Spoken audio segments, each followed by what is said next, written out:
आपका वापस स्वागत है। मैं Vivek Bindra, founder and CEO बड़ा बिजनेस .com।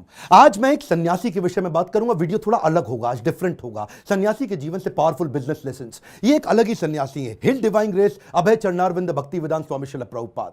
कौन है श्रील प्रभुपाद? ये इस्कॉन के फाउंडर आचार्य हैं। इस्कॉन का नाम तो लगभग पूरी दुनिया ने सुना है, इनका नाम कम लोगों ने सुना है। स्वामी विवेकानंद को तो लोग जानते हैं, लेकिन इनके बारे में कम जानते हैं। आज कुछ ऐसी अद्भुत बातें बताऊंगा, वीडियो से नजर मत हिला दीजिएगा। श्रील प्रभुपाद से आप दुनिया भर के सारे बिजनेस लेसन सीख सकते हैं। आप पंक्चुअलिटी सीखना चाहते हैं, टाइम मैनेजमेंट, लीडरशिप को कैसे तैयार करें, एक इंस्टीट्यूशन को कैसे स्केल करें, बिना पैसे के एक ऑर्गेनाइजेशन को कैसे बिल्ड करें, सस्टेनेबिलिटी कैसे लाएं, प्रोसेस कैसे लेके आए, पीपल स्किल क्या होते हैं, रैपिड एक्सपेंशन, ग्रोथ, स्पीड, ये कैसे आता है। बंगाल में इनका जन्म हुआ था 1896 के अंदर, और इनकी माता का देहांत हो गया था जब ये 14 साल के थे, 1910 में।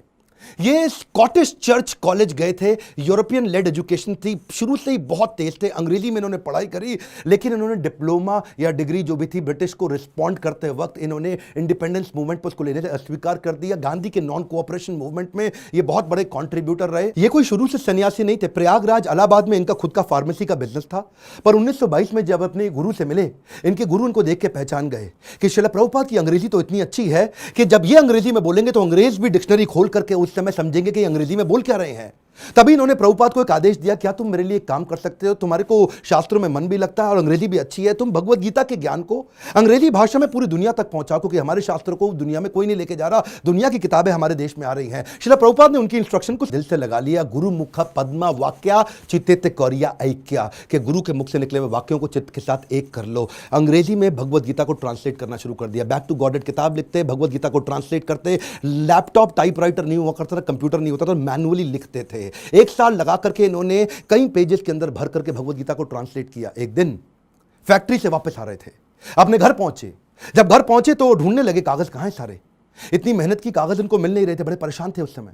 अपनी धर्मपत्नी से पूछा कि वो कहां है जो मैंने भगवत गीता ट्रांसलेट करी। तो अचानक इनकी पत्नी ने जो बोला, इनके होश उड़ गए। इनकी पत्नी ने कहा, वो सारे तो मैंने कबाड़ी को बेच दिए। बोलो क्यों बेचे?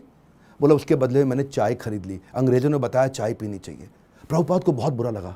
अचानक प्रभुपाद ने उनसे पूछ लिया, टी और मी? इनकी पत्नी ने बोल दिया टी। उस दिन उन्होंने अपना घर छोड़ दिया, संन्यास लेने की तैयारी करी। वहां से जाकर के इन्होंने फिर से भगवत गीता लिखनी शुरू करी। बाद में ये वृंदावन चले गए, कई साल वृंदावन रहे, भगवत गीता लिखी, उसकी तैयारी करी। ये पहले से जानते थे कि दुनिया का नंबर 1 देश अमेरिका और अमेरिका का नंबर 1 शहर न्यूयॉर्क, तो मैं शुरुआत न्यूयॉर्क से ही करूंगा। थोड़ा इमेजिन करिए, 70 साल का किसी बूढ़े व्यक्ति का चित्र लेके आइए अपने मन में। 70 साल की उम्र में 32 दिन की जहाज की लंबी यात्रा, जिसमें रास्ते में इनको 2 बार हार्ट अटैक आ गया। कुछ केवल साथ में $7 लेके कुछ किताबें लेकर निकल पड़े। वहां कोई इनको जानता नहीं था। ये जानते थे कि मैं अकेला हूं और मैं सब कुछ नहीं कर सकता। मैं सब कुछ नहीं कर सकता इसका मतलब ये थोड़ी कि मैं कुछ भी नहीं कर सकता। मैं सब कुछ नहीं कर सकता इसका मतलब यह नहीं कि मैं कुछ भी नहीं कर सकता, क्योंकि मैं कुछ कर सकता हूं तो मैं कुछ कर लूंगा, और कुछ कुछ कर करके मैं सब कुछ भी कर दूंगा। और वो हिम्मत लेकर के निकल पड़े। वहां पहुंचे टॉम्स्किन स्क्वायर पार्क न्यूयॉर्क के अंदर। उन दिनों वियतनामीज और यूएस का वॉर चल रहा था, जिसके कारण वहां बहुत हिप्पीज आ गए थे।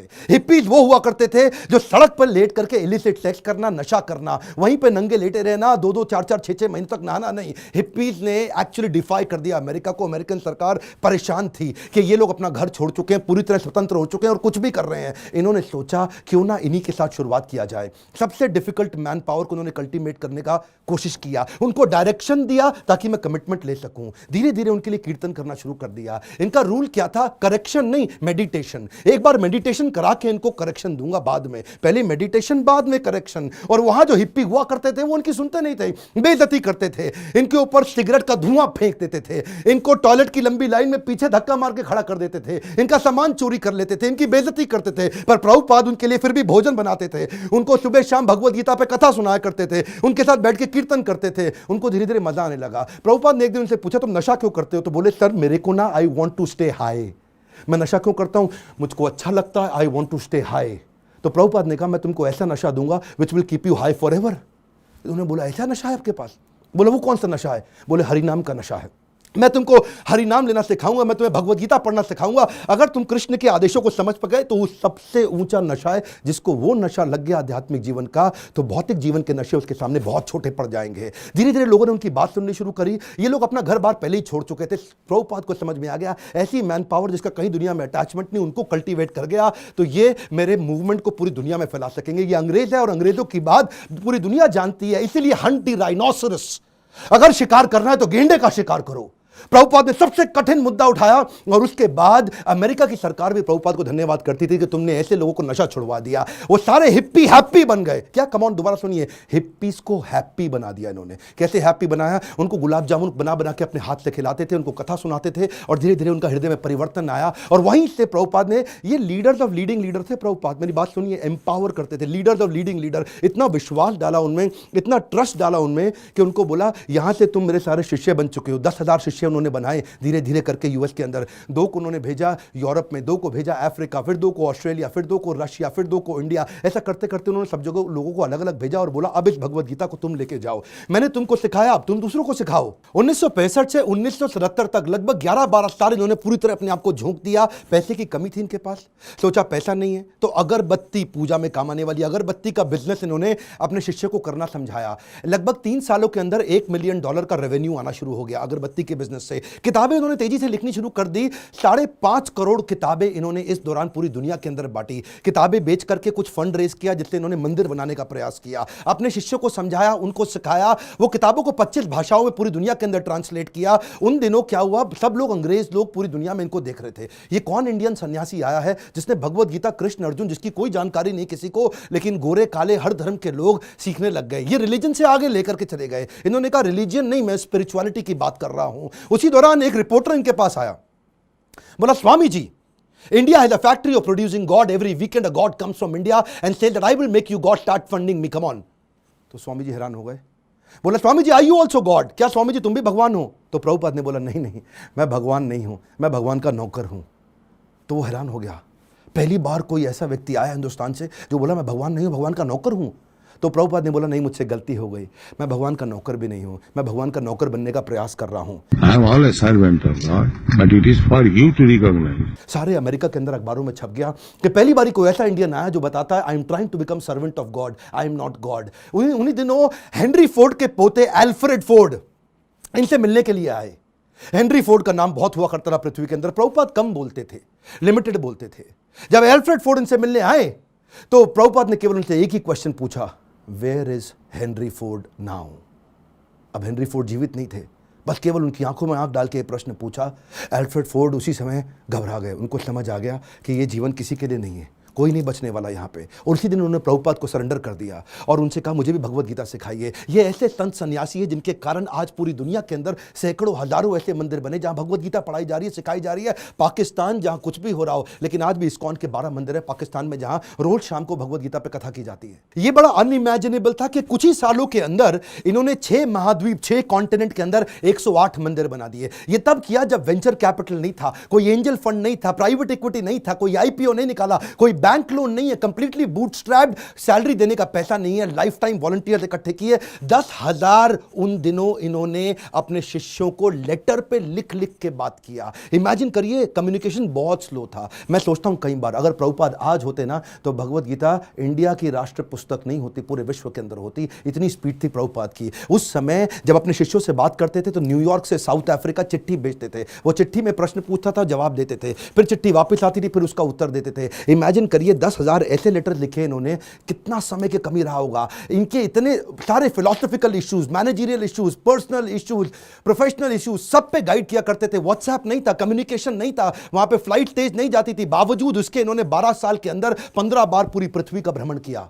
एक बात समझिए, sales is not about selling, it is about building trust in education. Building trust in education.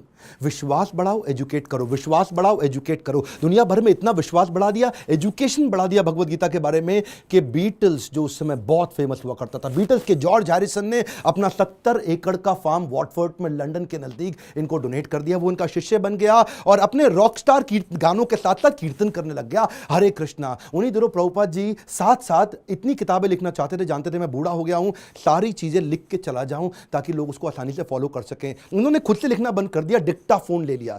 Dictaphone जानते क्या होता है? उस पर ये रिकॉर्ड करते थे और चलते चलते रिकॉर्ड करते थे, बैठे बैठे रिकॉर्ड करते थे। 24 घंटे में से 22 घंटा सेवा करते थे, 2 घंटा आराम करते थे। अनइमेजिनेबल है, मैं थोड़ा आपको बता रहा हूं फिर से, इसको मत मिस करिएगा। 24 में से दुनिया जानती है प्रभुपाद 22 घंटा सेवा करते थे, 2 घंटा रात को 10 से 12 तक आराम करते थे, रात को 12 से सुबह 4 बजे तक किताबें ट्रांसलेट किया करते थे, क्योंकि इनके गुरु का आदेश था किताबें ट्रांसलेट कर करके रिकॉर्ड करते थे उसको, जानते थे मैं लिखूंगा टाइप करूंगा टाइम लगेगा, शिष्यों को बोलते थे तुम रिकॉर्डिंग को सुनो उसको टाइप करो। उसी समय टेक्नोलॉजी का इस्तेमाल करते थे। डिक्टाफोन के बाद माइक्रोफोन आया, माइक्रोफोन पे करने लगे। सुबह की साधना करते, मंदिर में मंगल आरती करने के बाद, जब करने के बाद जब बाहर वॉक करने निकलते 1 घंटा वॉक करते, शिष्य को साथ में लेते, उस समय फिर से ट्रांसलेट करते, शिष्य माइक पकड़ के चलते रहते, ये मॉर्निंग वॉक पे फिर से ट्रांसलेट करते। जानते थे इनके पास समय कम था।